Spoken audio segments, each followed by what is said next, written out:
Hi, I'm Mark Tyrrell of Uncommon Knowledge, and welcome to 3 ways to ask exception questions. Help your clients uncover non-problem areas in their lives with a solution-focused therapy technique.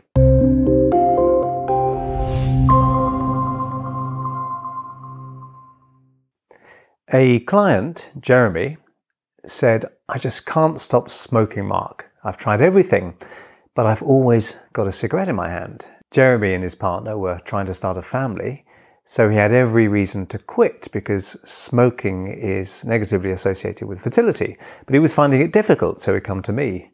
And I said, "Tell me, do you smoke when you're asleep?" And looking utterly confused, Jeremy sort of blinked a few times and spluttered and said, "Of course not." But there's an exception to every rule. Okay, emotional and psychological problems demand our attention, energy and focus. But to overcome any problem, we ultimately need to direct our attention to identifying and nurturing the capacity we all have not to have the problem.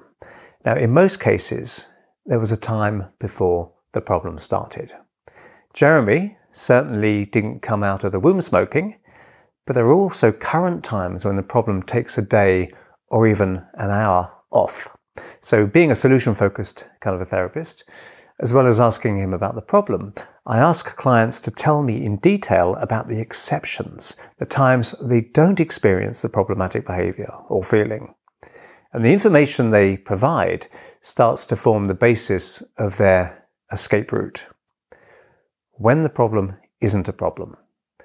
So in addition to not being a sleep smoker, Jeremy told me he didn't feel the need to smoke on long-haul flights, when visiting a sick friend in the hospital, around his friend's young children, when swimming every other day in his local pool. Although he'd come into my office thinking of himself as a compulsive smoker, we now had 4 exception times when the behavior wasn't compulsive at all. When I used hypnosis with him, I would talk about getting that swimming pool feeling during the times Jeremy would normally feel triggered to smoke. Just before work, with a coffee, after a stressful work frenzy, and so on. Okay, those were his triggers for smoking. It's not that he didn't know how to feel calm without cigarettes, it's just that he hadn't been using that resource, that resourceful state of being, where he could be using it. Hypnosis is the perfect vehicle for spreading a resourceful state from where it already exists over to other situations in which it will be massively useful, because your client can hypnotically practice using that resource automatically and naturally wherever it's needed. Okay, but you first need to identify these resourceful non-problem states by asking the right solution-focused questions. So here are 3 ways to ask exception questions. Firstly, you can ask about times when the problem pattern doesn't happen. What times can you tell me about when you expected to feel embarrassed, but for some reason you just didn't? Really think about this.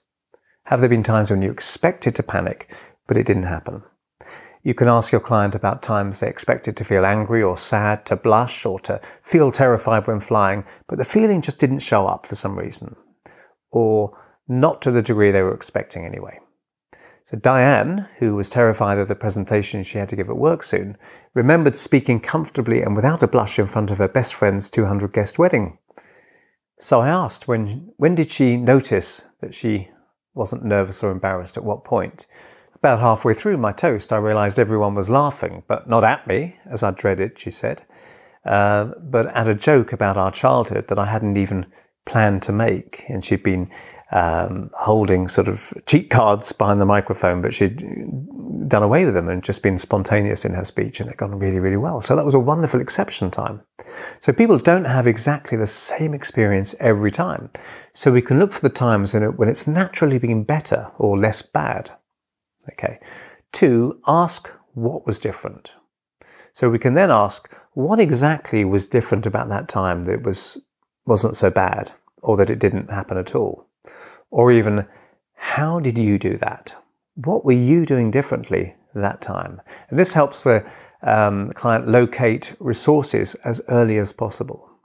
And by asking how they did that, you imply that the improvement was due to their own actions and help them take credit for the good times and thereby build their sense of autonomy and control.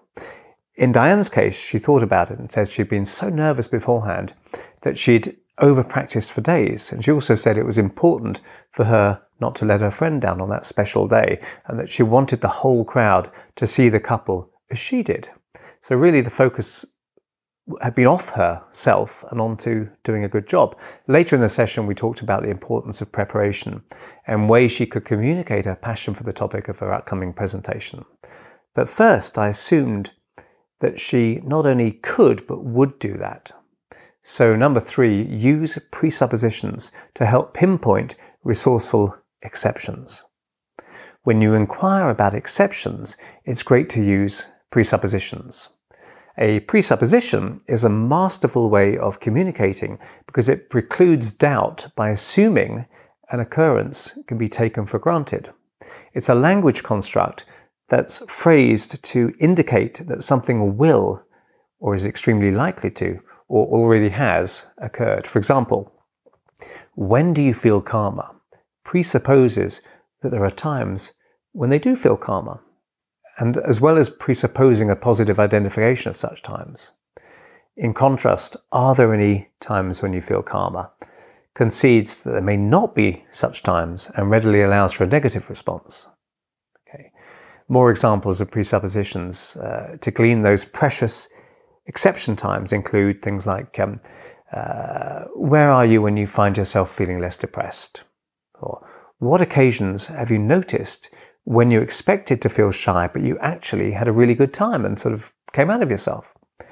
In what situations would you be least likely to feel like binging? Okay, presuppositions. Splashing the calm around. Dr. Milton Erickson believed that therapy should always be designed to fit the unique client, not the client to fit the therapy or the therapeutic theory. So Jeremy called me up just after the birth of his first child. And it's funny, Mark, he said, but I never feel the need to smoke anymore. Sometimes I do think about it when I feel a bit stressed, but then I almost hear a splash in my ears and I'm right back to that calm of being underwater after diving into the pool. You and I may know all the psychological theory and practice under the sun, but I think we do well to remember that ultimately our clients will find the cure from within themselves. So I hope you found that useful, and if you did, please hit like and subscribe. And if you want to hear when my next video is published, hit the notification bell below. I'm Mark Tyrrell of Uncommon Knowledge, and if you'd like to subscribe to my email newsletter, you can find it over at unk.com/blog. And thanks for watching.